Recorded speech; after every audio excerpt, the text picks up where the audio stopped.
Assalamualaikum warahmatullahi wabarakatuh.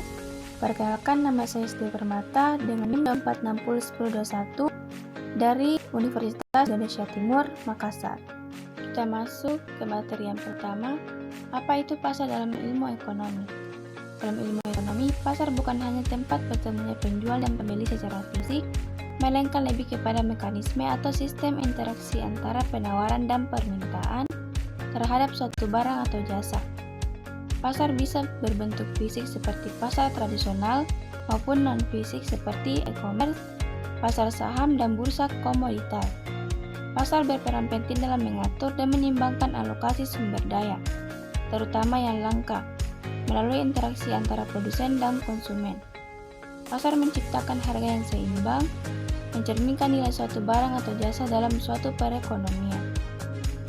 Dengan demikian, pasar juga berfungsi sebagai alat komunikasi antara produsen dan konsumen. Produsen mengetahui apa yang dibutuhkan konsumen, dan konsumen mengetahui apa yang ditawarkan produsen.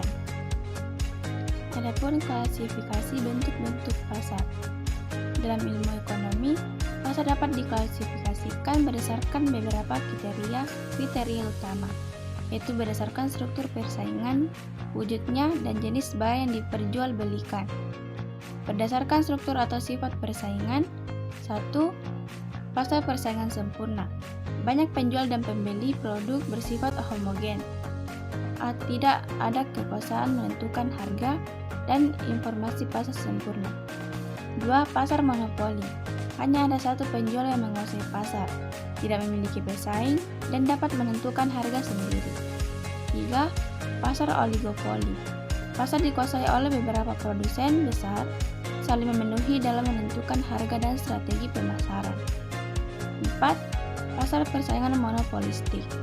Banyak penjual dengan produk serupa tapi tidak identik, sehingga persaingan terjadi melalui perbedaan merek, kualitas, atau pelayanan, berdasarkan jenis barang yang diperjualbelikan. 5. Pasar barang konsumsi. Menjual barang yang digunakan langsung oleh konsumen seperti makanan dan pakaian. 6. Pasar barang produksi. Menjual barang atau jasa yang digunakan untuk produksi seperti mesin, bahan baku, dan tenaga kerja. Adapun perbandingan singkat dengan bentuk pasar lain, antara lain pasar monopoli, oligopoli, monopolistik. Pasar persaingan sempurna.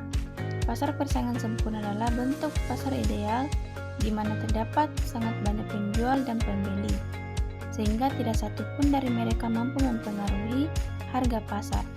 Produk yang dijual di pasar ini bersifat homogen, artinya tidak ada perbedaan antara barang yang dijual oleh satu penjual dan penjual lainnya. Semua pelaku pasar memiliki informasi yang sempurna dan lengkap mengenai harga, kualitas barang, dan kondisi pasar secara umum. Selain itu, tidak ada hambatan untuk masuk atau keluar dari pasar ini. Pasar monopoli. Pasar monopoli adalah kebalikan dari persaingan sempurna. Dalam bentuk pasar ini, hanya ada satu penjual atau produsen yang menguasai seluruh pasar untuk barang atau jasa tertentu. Barang yang dijual tidak memiliki substitusi yang dekat, dan karena itu, perusahaan memiliki kekuasaan penuh untuk menentukan harga. Inilah yang membuat perusahaan monopoli disebut sebagai price maker. Monopoli biasanya muncul karena adanya hambatan yang sangat tinggi bagi perusahaan lain untuk masuk ke pasar. Hambatan ini bisa berupa hak paten, penguasaan sumber daya penting, regulasi pemerintah, atau efisiensi skala besar yang sulit disaingi. Karena tidak adanya pesaing, perusahaan monopoli cenderung menetapkan harga yang lebih tinggi dan memproduksi dalam jumlah lebih sedikit dibandingkan dengan pasar persaingan sempurna. Pasar oligopoli. Pasar oligopoli ditandai dengan hanya ada beberapa perusahaan besar yang menguasai sebagian besar pasar. Meskipun jumlah penjual lebih dari satu, tetap terbatas sehingga masing-masing perusahaan memiliki kekuatan pasar yang cukup besar.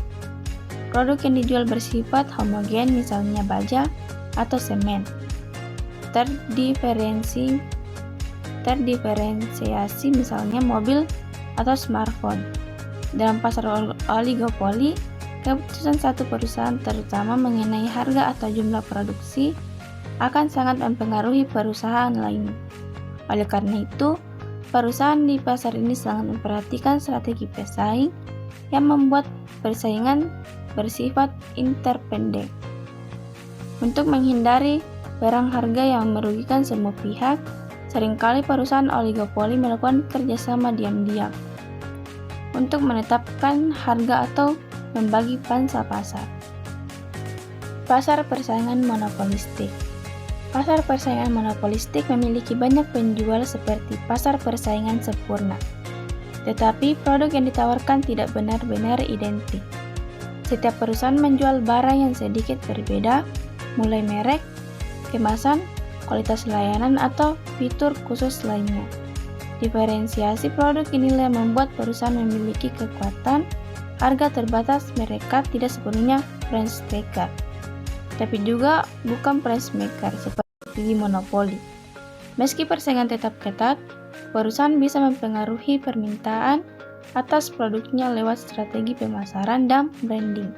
Hambatan untuk masuk ke pasar ini relatif rendah, sehingga perusahaan baru masih bisa masuk dengan produk uniknya. Namun, loyalitas pelanggan terhadap merek tertentu dapat menjadi hambatan tersendiri bagi pendatang baru. Kita masuk ke materi pengertian dan karakteristik pasar persaingan sempurna.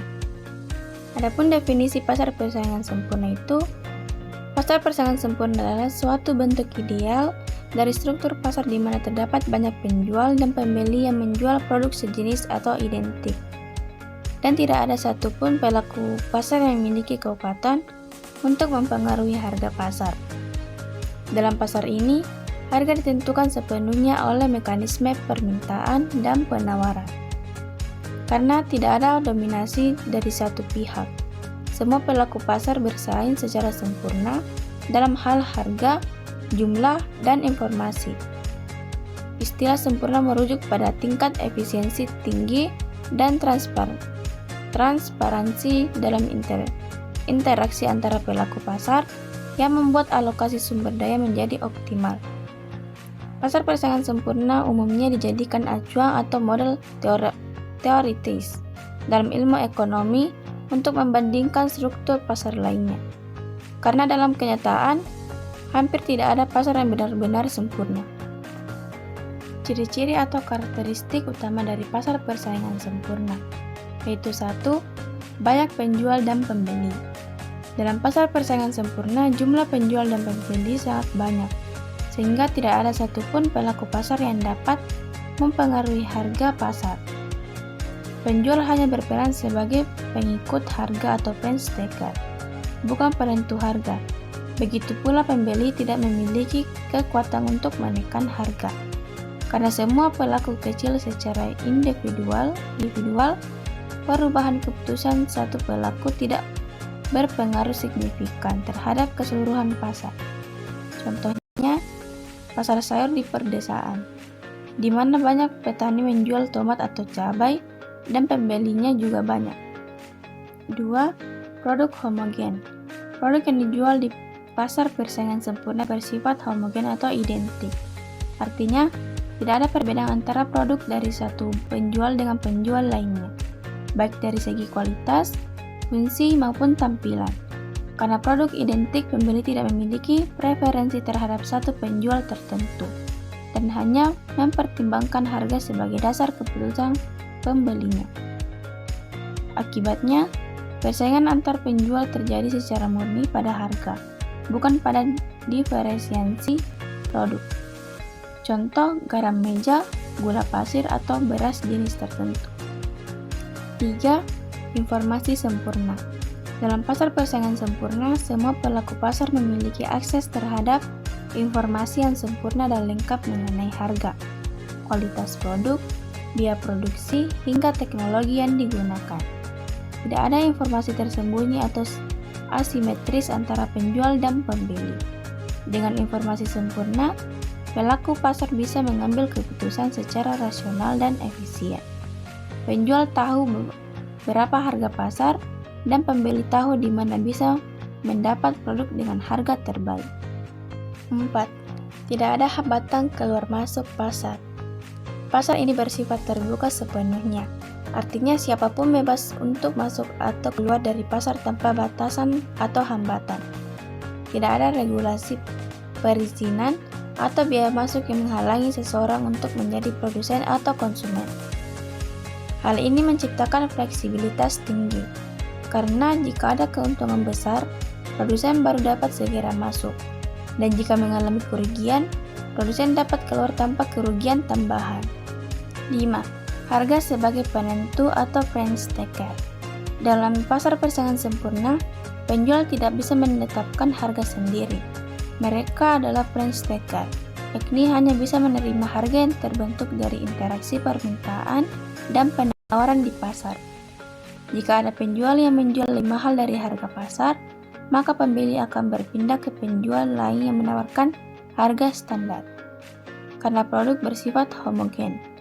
Sebaliknya, jika penjual lebih murah, penjual akan rugi karena harga berada di bawah biaya produksi. Jadi, harga pasar adalah satu-satunya harga yang berlaku, dan produsen hanya bisa menyesuaikan jumlah produksi mereka agar efisien dan tetap memperoleh keuntungan normal dalam jangka panjang. Mekanisme penentuan harga dan output. Perilaku produsen dan konsumen.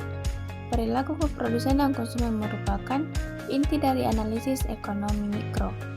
Keduanya merupakan perilaku utama dalam kegiatan ekonomi yang memiliki tujuan dan motivasi berbeda. Perilaku konsumen adalah individu atau rumah tangga yang mengonsumsi barang dan jasa untuk memenuhi kebutuhan hidupnya. Perilaku konsumen dipelajari melalui teori pilihan konsumen yang berfokus pada bagaimana konsumen memutuskan untuk membelanjakan pendapatannya agar memperoleh kepuasan atau utilitas maksimal. Konsumen penting dalam perilaku konsumen. Konsumen memiliki preferensi terhadap barang dan jasa. Preferensi ini bersifat subjektif.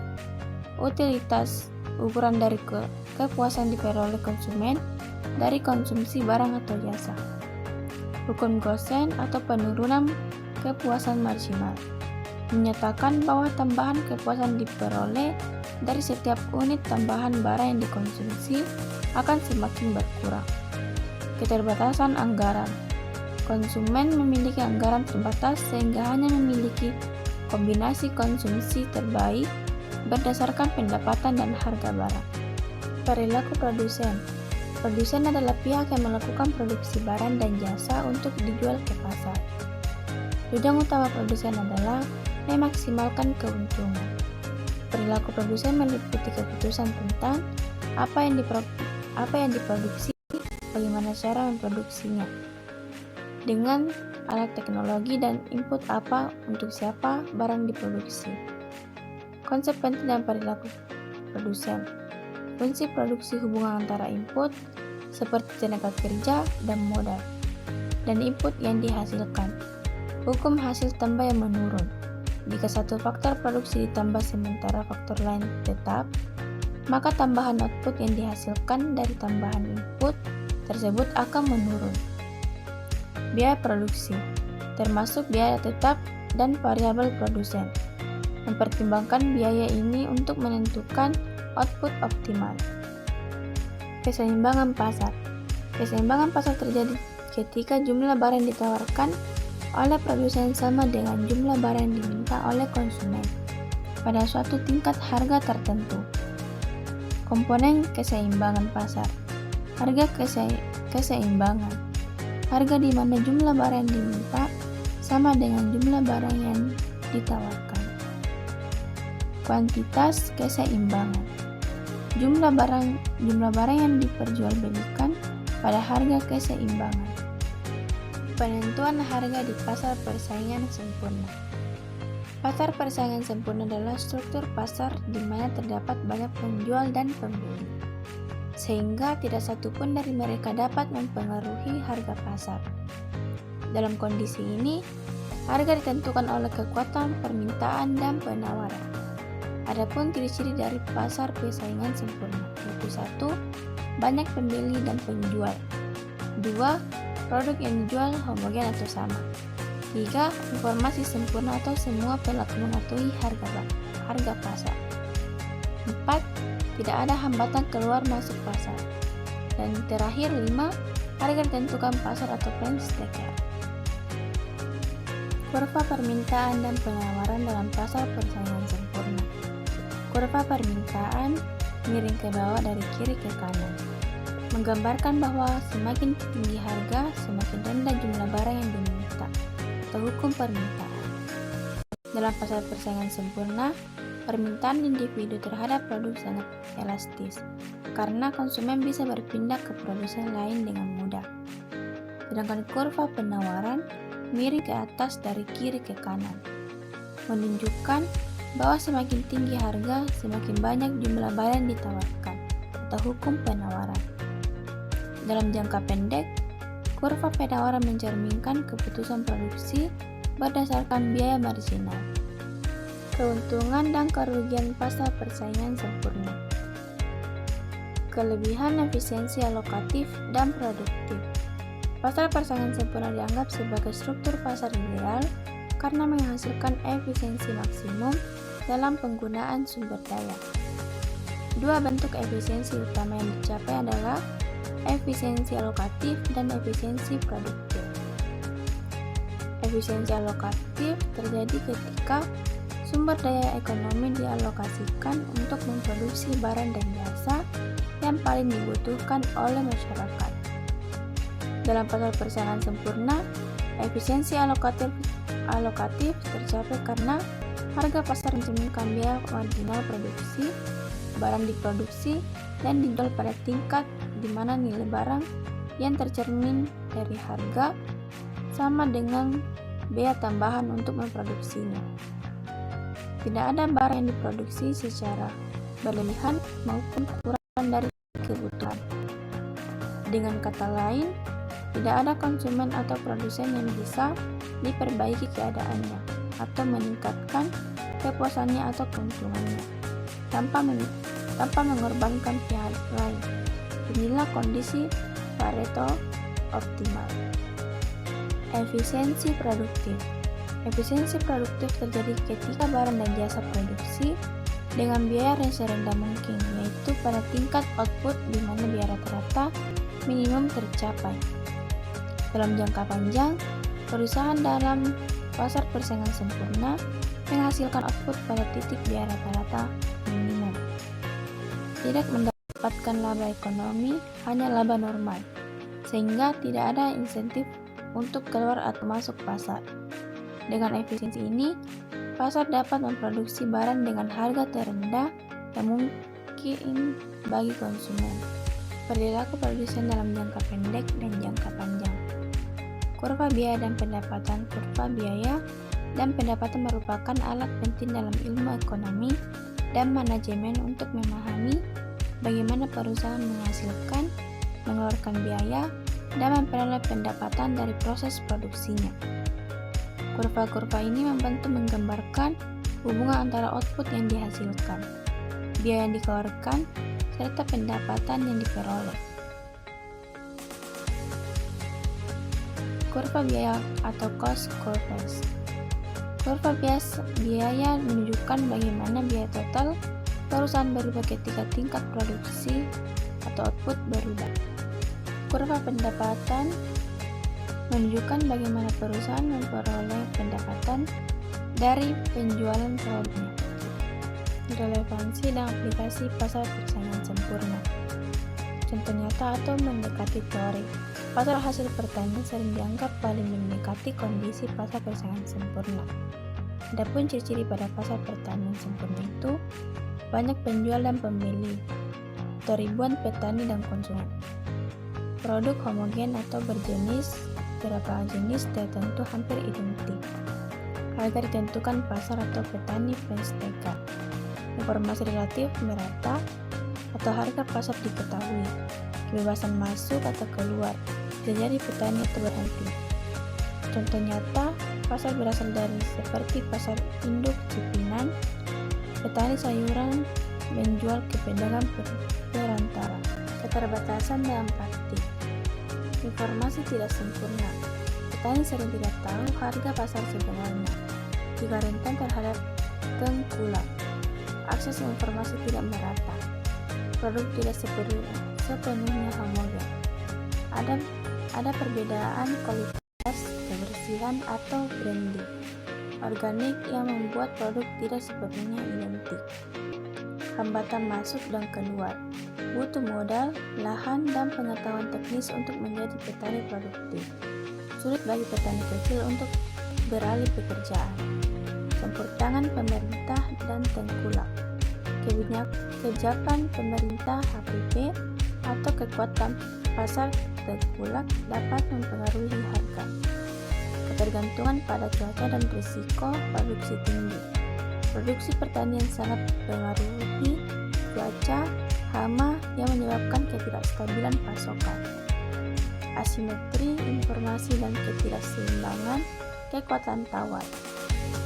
Pedagang memiliki informasi dan logistik lebih baik daripada petani. Implikasi kebijakan ekonomi. Untuk mengatasi keterbatasan di pasar pertanian, pemerintah perlu melakukan intervensi. Subsidi dan bantuan seperti pupuk, benih, alat pertanian, dan subsidi harga saat panen raya. Penetapan harga minimum atau HPP melindungi pertanian dari harga anjlok. Penguatan infrastruktur dan logistik. Pembangunan jalan, gudang, dan akses pasar. Digitalisasi informasi pasar.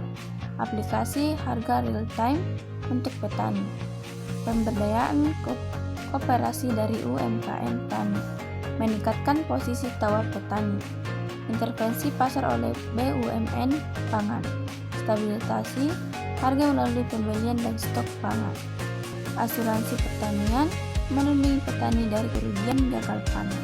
Sebagai kesimpulan, pasar persaingan sempurna dalam modal pasar ideal dengan banyak penjual atau pembeli, produk homogen, dan tanpa hambatan masuk atau keluar. Harga ditentukan oleh permintaan dan penawaran.